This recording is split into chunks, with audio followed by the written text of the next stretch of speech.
Pak Dijo. Selamat siang. Gimana Pak kabarnya? Ya baik ya. Apa Mas kesibukannya mungkin selain yang kita tahu kan jadi konduktornya UI gitu Pak? Ya, konduktor itu kan salah satu hobi ya, bukan tugas utama sebenarnya. Oke. Tugas utama saya di sini adalah sebagai dosen sebenarnya di Departemen Ilmu Komunikasi FISIP UI. Yang kedua, saya juga menjabat selaku Kasubdit Pengembangan Minat dan Bakat Mahasiswa di Direktorat Kemahasiswaan. Di samping juga membina beberapa UKM-UKM seni. Oke, kalau boleh tahu Bapak sejak kapan menjabat sebagai Kasubdit di Direktorat Kemahasiswaan? Saya menjabat Kasubdit sebenarnya udah 3 periode, 3 rektor sebenarnya ya. Dari tahun 2007 sampai sekarang sebenarnya ya kan. Jadi mulai dari Prof. Gumilar, kemudian Prof. Anies, Rektor Divindik, kemudian Prof. Ari Kunchoro ya kan. Berarti 3 masa kepemimpinan yang dilewati. Ya itu Kasubdit ya bilang gitu. Kan kita seperti yang kita tahu Pak Dijo ini sangat membekas lah di memori mahasiswa UI gitu. Apalagi dengan namanya tuh siapa sih nggak kenal AG Sudibyo. Tapi kalau kita lihat-lihat lagi mungkin para alumni UI juga ketika melihat Pak Dibyo kemarin di Homecoming UI, itu melihat kayaknya tuh Pak Dibyo nggak ada perubahannya, awet muda gitu. Kalau boleh tahu Pak Dibyo sekarang udah usia berapa? Usia saya udah hampir 62 tahun tuh. 62 tahun, saya masih pensiun 3 tahun lagi sebagai dosen ya, 65. Berarti masa kecil Pak Dibyo dihabiskan di mana? Saya sampai SMA ada di Magelang. Oh, di Magelang. Iya, saya sama SD sampai SMA di Magelang, baru lulus SMA saya masuk ke Universitas Indonesia. Dan waktu itu di jurusan ilmu komunikasi juga Pak? Iya. Oh, di FISIP? FISIP, waktu itu masih FIS, waktu itu dia masih Fakultas Ilmu Sosial, kemudian saya masuk setahun, kemudian berganti menjadi FISIP, Fakultas Ilmu Sosial dan Ilmu Politik. Ya, waktu itu berarti belum ada di Depok ya Pak? Masih di Rawamangun saya. Kampus UI itu sampai tahun 87 ada di 3 kampus ya, di Rawamangun, di Salemba, dan di Pegangsaan Timur.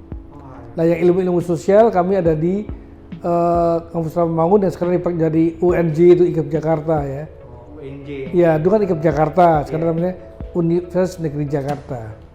Oke, berarti sekarang kita tahunya kan di Depok UI gitu ya. Iya. Ternyata memang sudah ada di Rawamangun juga. Iya. Jadi kita pindah ke sini tahun 87. Kampus ini diresmikan tanggal 5 September tahun 1987. Jadi udah hampir berapa tahun tuh ya? Hampir 35 tahun yang lalu tuh ya kan. Berarti masuk tadi tahun berapa Pak? Maaf, 80. 82. Iya. Dan pada saat itu memang kegiatan Pak Dibyo memang suka bermusik kah? Ya, sebenarnya saya suka nyanyi ya. Dan saya tuh tertarik dengan paduan suara UI itu waktu saya masih SMA. Paduan suara itu konser di Magelang di kota saya. Terus saya ngeliat bagus ya kan. Disitulah saya kemudian cita-cita pengen masuk UI. Oh, karena melihat paduan suara UI. Iya. Tahun berapa itu Pak? Tahun 78, 79 saya lupa tuh. Ya tahun 78an kira-kira itu. Waktu itu ada dalam rangka festival? Enggak, mereka konser aja. Mereka konser di Akademi Militer, di Akabri waktu itu kan. Terus saya sebagai ketua OSIS saya diundang waktu itu ya kan. Dan hal itulah yang membuat Bapak tertarik? Nah, saya tertarik ya kan itu. Nah, itu ada sejarahnya sehingga saya masuk UI, saya masuk paduan suara. Gak berapa lama itu ya semua UKM bubar semua ya kan, dibekukan ya kan oleh rektor pada waktu itu karena ya gak tahu kenapa akhirnya ya udah saya udah masuk, akhirnya tidak ada aktivitas dan oleh rektor pada waktu itu saya diminta untuk mendirikan paduan suara yang baru. Paragita itu yang saya dirikan sekarang ini bersama dengan Pak Maksur Marata dan Pak Lilik Sugiharto. Jadi gantinya PSUI dulu menjadi PSMUI Paragita. Oke, berarti sebenarnya paduan suara sebelum Paragita pun udah ada ya? Sudah ada. PSUI namanya, paduan suara UI ya kan. Dan saya anggota juga waktu itu. Anggota terakhir yang sebelum bubar waktu itu. Nah, berkaitan dengan itu, Pak Rektor pada Bapak Nugroho juga mengatakan dia punya cita-cita ingin membuat paduan suara 1.000 orang. Apalah di situ ya kan. Jadi pada waktulah beliau baru pulang dari Jepang, Waseda University, dia melihat ada paduan suara dengan anggota 500 orang di sana. Kok besar? Akhirnya dia pulang, dia mengatakan ingin membuat paduan suara lebih besar lagi. Dan yang pertama kali ada angkatan saya 82. Di debat dia itu pertama kali nyanyi itu angkatan saya pada waktu itu.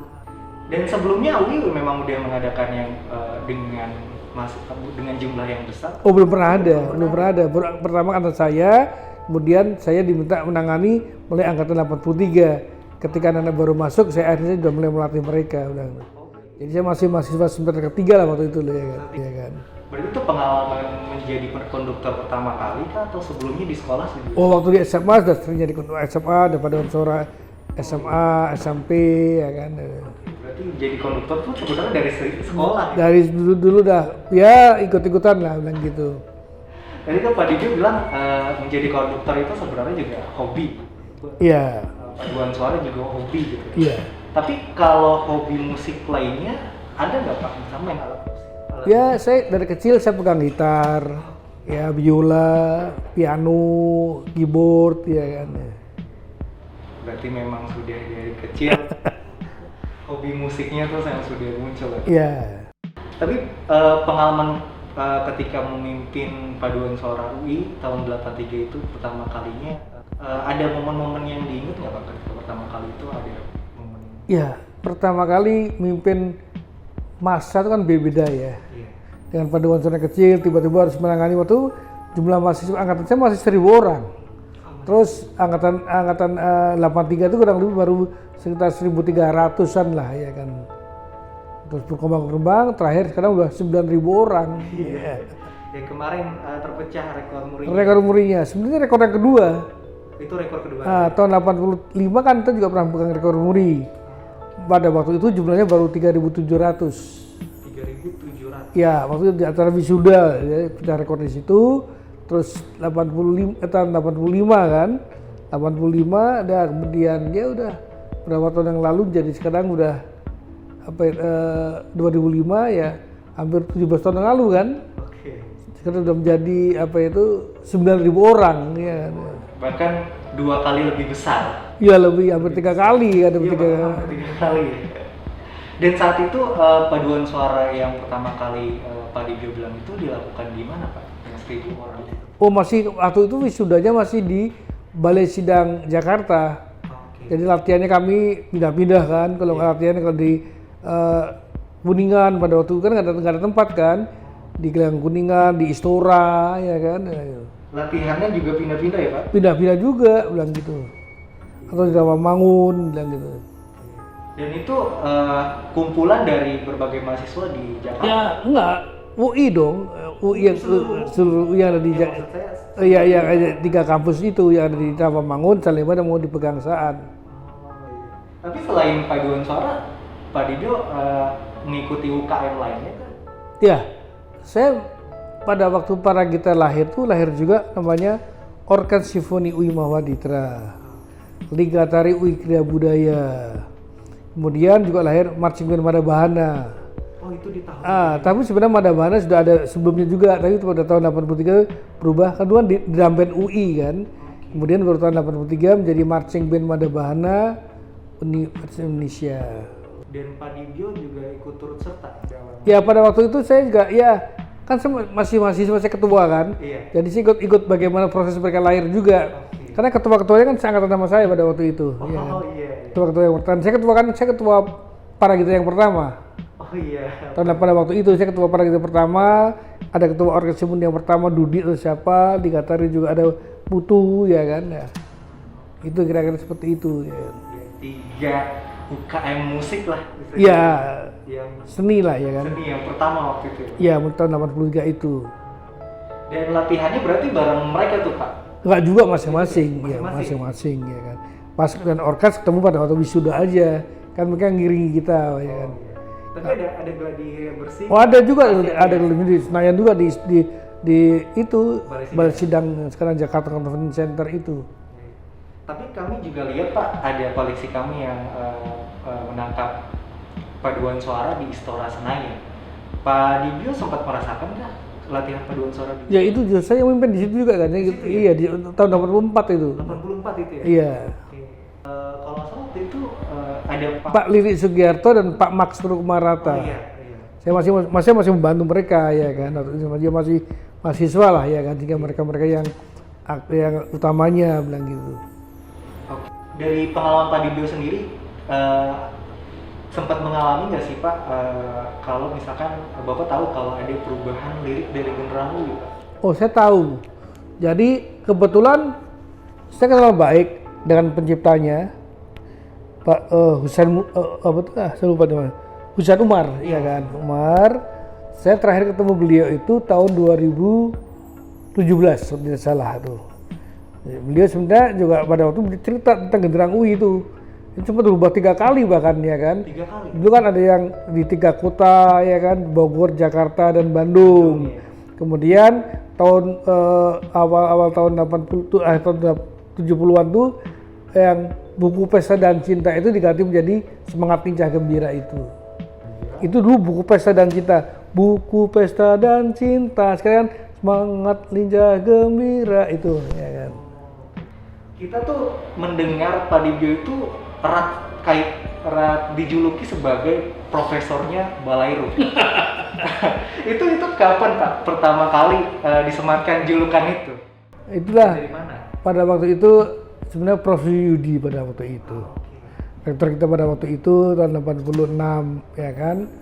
Ya, setiap tahun kan saya membina anak baru ya kan. Nah, UI lagi lah gitu. Ada pada waktu beliau yang ini meresmikan nama saya jadi Dekan Balairung awalnya begitu ya kan. Dekan Balairung. Iya, justru itu Dekan Balairung.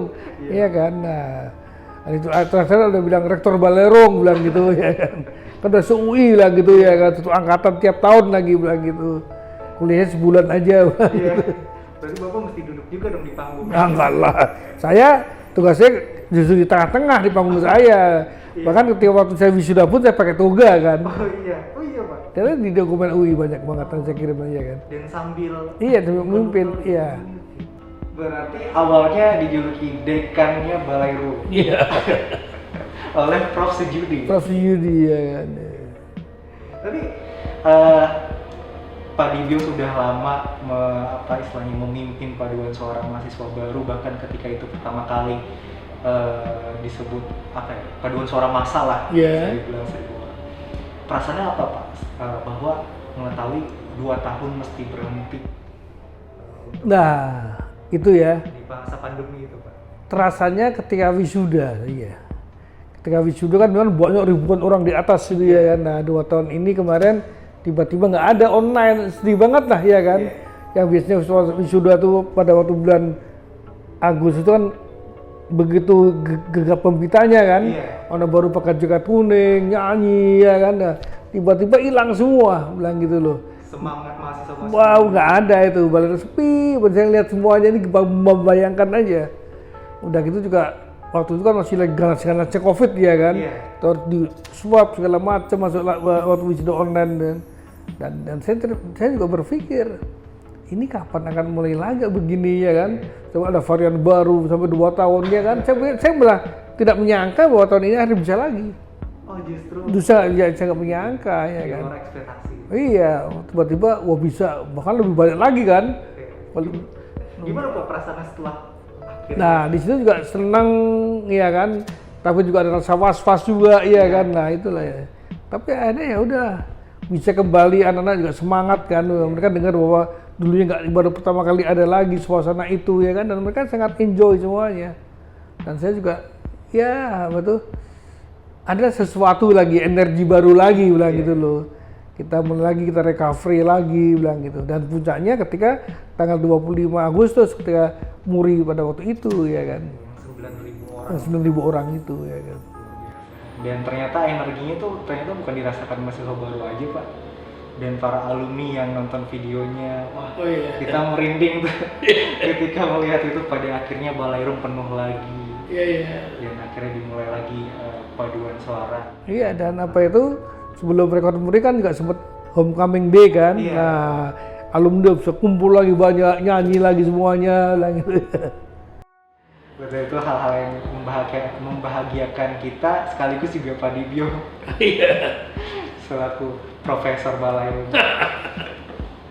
Iya, kemarin kan sudah mencapai rekor muri terbaru yaitu 9.000 orang.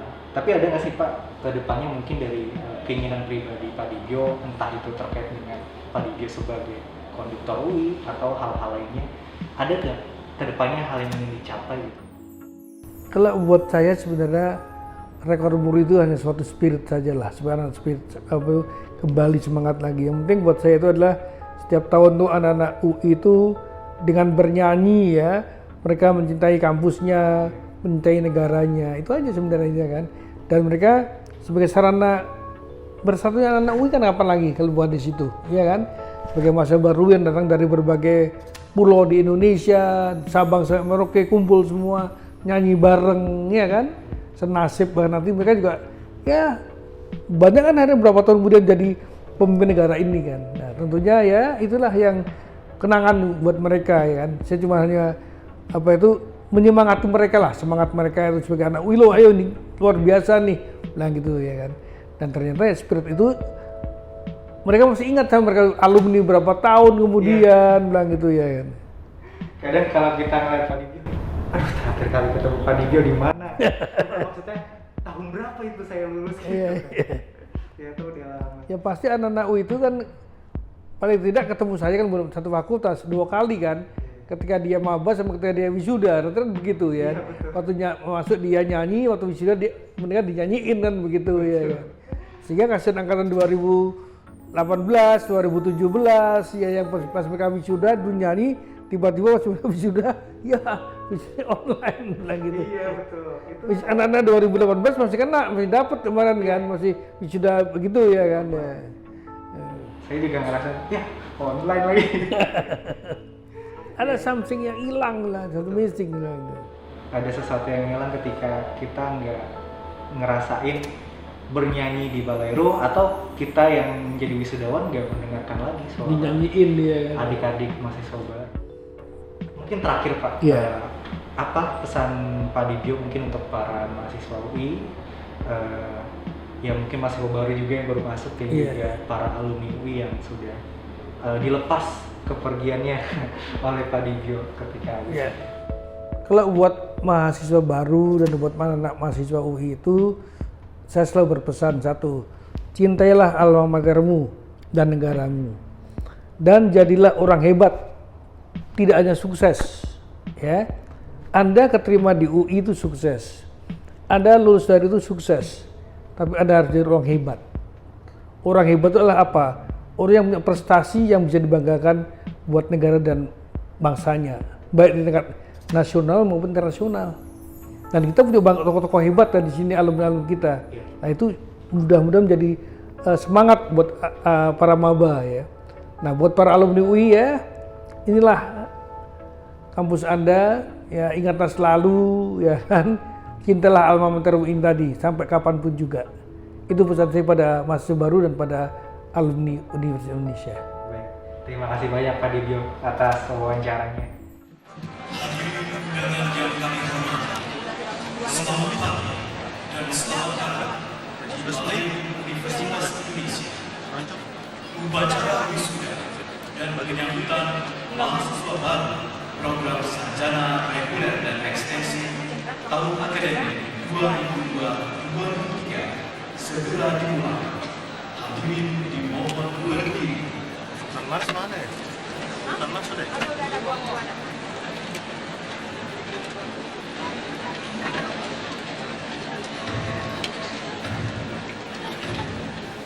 Rektor beserta Senat Akademik dan Dewan Guru Besar Universitas Indonesia memasuki ruang upacara.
Hadirin dimohon